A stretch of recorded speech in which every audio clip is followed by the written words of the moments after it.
शांति 29 सितंबर 2022। बाबा की महावाक्य। मीठे बच्चे, तुम गॉडली स्टूडेंट हो। तुम्हें किसी भी हालत में एक दिन भी पढ़ाई मिस नहीं करनी है। पढ़ेंगे लिखेंगे तो बनेंगे नवाब। प्रश्न, जिन बच्चों का मुरली पर पूरा अटेंशन है उनकी निशानी क्या होगी? उत्तर, जो अटेंशन देकर रोज मुरली सुनते हैं वही अच्छी तरह से जानते हैं बाप कौन है और क्या है, क्योंकि बाप के महावाक्य हैं कि जो हूँ जैसा हूँ मुझे कोटों में कोई भी पहचानते। अगर पढ़ाई में अटेंशन नहीं तो बुद्धि में बैठ नहीं सकता कि यह श्रीमत हमें भगवान दे रहा है। वह सुना अनसुना कर देंगे, उनकी बुद्धि का ताला बंद हो जाता है। वह बाप के फरमान पर नहीं चल सकते हैं। गीत, छोड़ दी दे आकाश सिंहासन। ओम शांति। बच्चे अभी समझते हैं कि हम ज्ञान सागर के बच्चे ज्ञान सागर द्वारा अभी इस सारी सृष्टि चक्र व ड्रामा के आदि मध्य अंत को जान गए हैं। दुनिया में तो और मनुष्य है नहीं जिसकी बुद्धि में यह ड्रामा हो। तुम्हारे में भी सब एक जैसा नहीं जानते हैं। तुम बच्चे जानते हो यह भारत अविनाशी खंड है। यह भारत ही सच खंड और झूठ खंड बनता है। सच खंड को स्वर्ग, झूठ खंड को नरक कहा जाता है। यहाँ कई बच्चे समझते हैं यह ज्ञान तो हम रोज सुनते हैं, कोई नई बात थोड़ी है। नॉलेज को पूरा धारण नहीं करते हैं। तुम गॉडली स्टूडेंट हो, पढ़ाई एक दिन भी मिस नहीं करना है। यही पढ़ाई वैल्यूबल है। भल कोई बीमार भी हो वह यहाँ आकर बैठे तो महावाक्य तो सुनेंगे ना। सुनते सुनते प्राण शरीर से निकले तो कितनी न शफा मिल जाए। यह है बड़ी हॉस्पिटल। रात दिन पढ़ाई का बहुत शौक होना चाहिए। माता पिता को भी रात दिन शौक है ना। भगवान तुम्हें पढ़ाते हैं। भगवानुवाच, हे बच्चे, तुम अच्छी रीति समझते हो ना। तुम तो कहेंगे यह लड़ाई 5000 वर्ष पहले भी लगी थी, आगे तुम नहीं जानते थे। अभी जब बाप ने समझाया है तब समझते हो। तो स्टूडेंट का काम है जो नॉलेज मिलती है उनको धारण करना। यहाँ मुख्य बात है ही पवित्रता की। आत्मा जो आयरन एज में आकर काली बन गई है, खाद पड़ गई है, उसको निकालना है। तुम आत्माओं को अंदर में ख्याल आना चाहिए शिव बाबा हमारे साथ बात कर रहे हैं, तो आत्म अभिमानी बनना पड़े। आत्म अभिमानी यहाँ परम पिता परमात्मा ही बनाते हैं और कोई की ऐसी ताकत नहीं जो ऐसे आत्म अभिमानी बन बैठकर समझाएं। भल कहते हैं हम ईश्वर हैं, फलाना है, परंतु जानते कुछ भी नहीं। तुम्हारी बुद्धि में है हम सारे सृष्टि चक्र के आदि मध्य अंत को जानते हैं। धारणा करने वालों में भी नंबरवार तो है ना सिर्फ यहाँ, लेकिन जो भी सेंटर हैं वहाँ भी नंबरवार हैं। स्टूडेंट कभी एक समान नहीं होते। कोई मास में 20 दिन आते, कोई एक्यूरेट आते होंगे। भल कोई कहाँ भी जाते हैं, परंतु वहाँ भी रेगुलर पढ़ना है। अगर मुरली नहीं पढ़ते हैं तो एब्सेंट डाली जाती है। अगर मुरली जाती है पढ़ते हैं तो एब्सेंट नहीं कहेंगे। और कोई स्कूलों में ऐसे नहीं होता है। यहाँ बाहर जाने से उनको कुछ न कुछ पढ़ने के लिए देंगे। अगर कोई हॉस्पिटल में है वहाँ भी जाए, तुम उनको मुरली सुना सकते हो। यह मोस्ट वैल्यूबल नॉलेज है। यह तो जानते हैं जितने अभी पास होंगे उतने कल्प कल्पांतर पास होंगे। यह बड़ी भारी पढ़ाई है, इसमें बड़ा अटेंशन चाहिए। ऐसे बहुत बच्चे हैं जिनको माया एकदम नाक से पकड़ लेती है, फिर भी याद नहीं रहता कि मैं गॉड फादरली स्टूडेंट हूँ। गाया भी जाता है, गज को ग्राह ने खाया। यहाँ की बात है। कुसंग मिलने से खाना आबाद होने के बदले बर्बाद हो जाता है। बहुत थोड़े हैं जो अटेंशन से पढ़ते हैं। बाप कहते हैं, मैं जो हूँ जैसा हूँ, विरला कोई मुझे समझ सकते हैं। अनपढ़ बच्चों को कोई बात कहो तो एक कान से सुन दूसरे से निकाल देते हैं। भगवान के हमको डायरेक्शन मिले हैं, वह बुद्धि में नहीं रहता है। पूरा योग न होने कारण माया बुद्धि को ताला लगा देती है। यह दंड पड़ जाता है क्योंकि फरमान पर नहीं चलते हैं। बाबा कहते हैं, मैं इतनी दूर से आया हूँ तुमको पढ़ाने। तुम श्रीमत को मानते नहीं हो, फिर तुम्हारी क्या गति होगी। भगवान खुद बैठ पढ़ाते हैं, आज्ञा करते हैं, ऐसे नहीं कि प्रेरणा करते हैं। इसमें प्रेरणा की बात नहीं। यह तो ड्रामा बना बनाया है, अनादि है। यह तो पतित मनुष्य भी कह देते हैं कि परमात्मा की प्रेरणा से यह काम होता है, परंतु ऐसे तो है नहीं। ड्रामा का राज कोई भी साधु संत नहीं जानते हैं।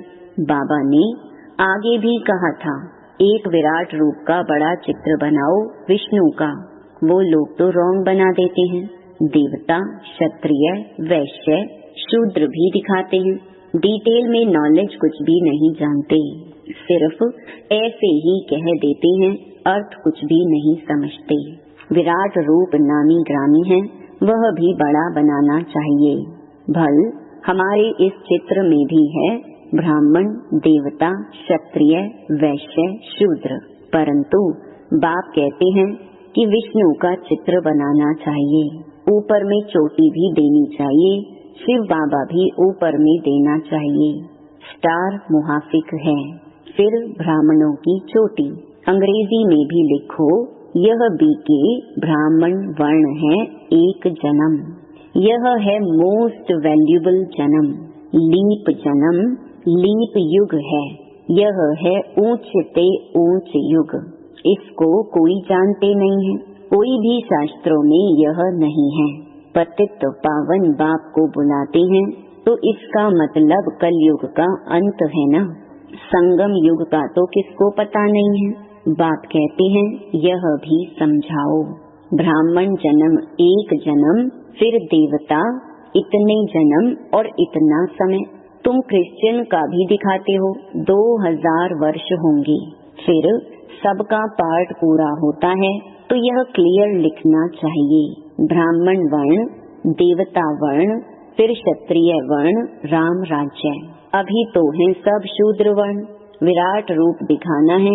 सारा खेल भी भारत पर बना हुआ है। भारत पावन, भारत पतित, बाकी सब बाई प्लॉट हैं। उनका वर्णों के साथ कोई कनेक्शन है नहीं। भारत की महिमा बाप ने समझाई है। यह है अविनाशी खंड, यह विनाश नहीं होता। यह भी तुम जानते हो बरोबर। सतयुग में और कोई खंड नहीं होता। यह सब बाद में आए हैं, फिर सब खलास हो जाएंगे। अविनाशी खंड भारत ही रहेगा और सब खत्म हो जाएंगे। नाम निशान ही गुम हो जाता है। यह नॉलेज अभी ही तुम बच्चों की बुद्धि में है और कोई भी नहीं जानते हैं। भारत पवित्र से पवित्र खंड था। भारत को कहा जाता है धर्म क्षेत्र। दान पुण्य जितना यहाँ होता है और कहीं नहीं होता। यहाँ फिर से तुमको सारे विश्व के मालिक पने का वर्षा देते हैं। तुम इतना ऊंच वर्षा लेते हो। तुमको यह वर्षा था, फिर गंवाया है। हार जीत होती है ना। अभी तुम जानते हो हम जीत पा रहे हैं, फिर हार खाएंगे। यह हार और जीत का राज बुद्धि में फिरता रहेगा। जीत कैसे पाते हैं और फिर हार कैसे खाते हैं। सतयुग में यह नॉलेज थोड़ी होती है, वहाँ तो है प्रारब्ध। यह राज्य हमने कहाँ से लिया है, यह भी वहाँ पता नहीं रहता। अभी ही बाप द्वारा तुम नॉलेजफुल बनते हो। इस नॉलेज के आधार से तुम जाकर प्रारब्ध पाते हो।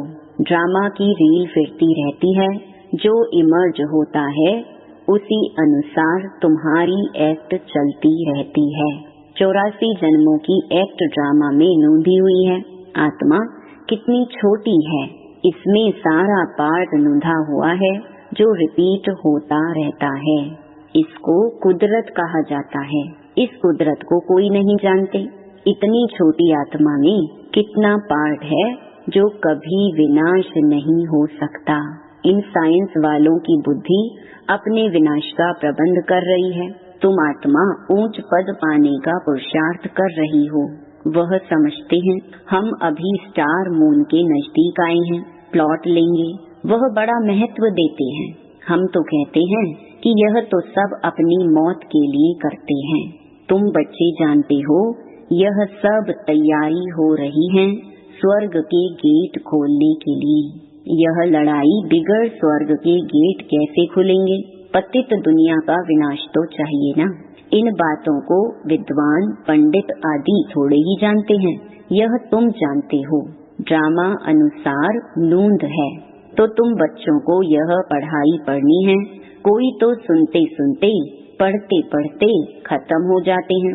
कोई तो बैठे हुए भी जैसे कि सुनते नहीं। धारणा जब खुद में हो तब तो औरों को समझा सके।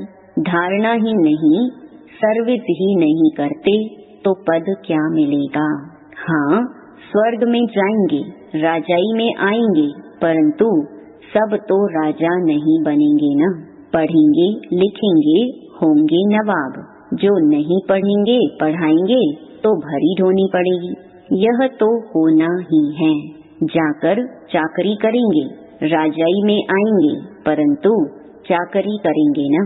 प्रजा तो ढेर बनती जाती है, लाखों की अंदाज में बनती है। उनके भी तो नौकर चाकर होंगे ना। प्रदर्शनी में तो बहुत सुनेंगे, कुछ न कुछ बुद्धि में बैठेगा। आएंगे भी वही जो स्वर्ग में रहने वाले होंगे। संन्यास धर्म वाले थोड़े ही आएंगे। जो थोड़ा बहुत सुनेंगे वह तो प्रजा में आ ही जाएंगे। योग तो लगाते नहीं। विकर्म विनाश तो हो न सके तो पद कहाँ से मिलेगा? तो बच्चों को सारा राज समझाया जाता है। यह राजधानी स्थापन हो रही है।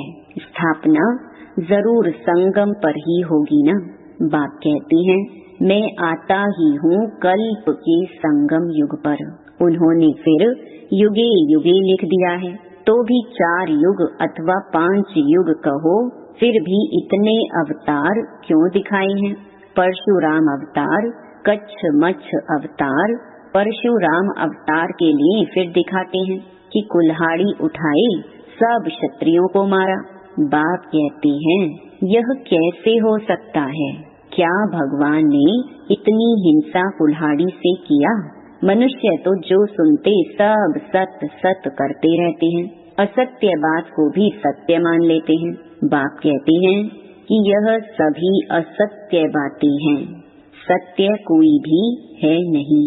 किसको कहो तो बिगड़ पड़ते हैं। बाप कहते हैं कि युक्ति से काम लो। चूहा ऐसी युक्ति से काटता है जो सारा मांस खा जाता है, मालूम ही नहीं पड़ता है। तुम बच्चों को बड़ी युक्ति से चलना चाहिए। बाप तो बहुत अच्छी रीति समझाते हैं, परंतु कोई धारणा भी तो करे। मुख्य बात है ही एक। बाप कहते हैं माम एकम याद करो तो तुम्हारे विकर्मों का बोझा खत्म हो जाए। सिवाय योग अग्नि की खाद निकल ना सके, नहीं तो कड़ी सजा खानी पड़ेगी। तुम्हें तो पास विद ऑनर बनना है। प्रजा तो बहुत बनती है नंबरवार। बाकी राजाई के लिए मेहनत चाहिए, श्रीमत पर चलना चाहिए। बहुत चलते चलते पढ़ाई छोड़ देते हैं। अरे गॉड फादर बैठा है, जहाँ जीना है ज्ञान अमृत पीते रहना है। यह पढ़ाई है। पढ़ते पढ़ते फिर नई दुनिया में ट्रांसफर हो जाएंगे। क्लास नंबर वार ट्रांसफर होता है ना। यहाँ भी सारा पुरुषार्थ पर मदार है। कहते हैं हे पतित पावन आओ, तो जरूर कलयुगी पतित दुनिया का अंत हो तब तो आए। बाप कितना अच्छी रीति समझाते हैं। दुनिया में ब्लाइंड फेथ होने कारण जिसने जो सुनाया सत सत करते रहते हैं, समझते कुछ भी नहीं। अच्छा, मीठे मीठे सिके लधे बच्चों प्रति माता पिता बाप दादा का याद प्यार और गुड मॉर्निंग। रूहानी बाप की रूहानी बच्चों को नमस्ते। धारणा के लिए मुख्य सार। पहला, बाप की आज्ञाओं का उल्लंघन नहीं करना है, कुसंग से बचना है, रोज मुरली जरूर पढ़नी व सुननी है। दूसरा, विकर्मों का बोझा समाप्त करने के लिए याद में रहना है, जब तक जीना है ज्ञान अमृत पीते रहना है। वरदान, विनाश के पहले एवर रेडी रहने वाले समान और संपन्न भव। विनाश के पहले एवर रेडी बनना ही सेफ्टी का साधन है। अगर समय मिलता है तो संगम युग की मौज मनाओ, लेकिन रहो एवर रेडी, क्योंकि फाइनल विनाश की डेट कभी भी पहले मालूम नहीं पड़ेगी, अचानक होना है। एवर रेडी नहीं होंगे तो धोखा हो जाएगा, इसलिए एवर रेडी रहो। सदा याद रखो कि हम और बाप सदा साथ हैं। जैसे बाप संपन्न हैं, वैसे साथ रहने वाले भी समान और संपन्न हो जाएंगे। समान बनने वाले ही साथ चलेंगे। स्लोगन, जिनका स्वभाव निर्मल है उनके हर कदम में सफलता समाई हुई है। ओम शांति।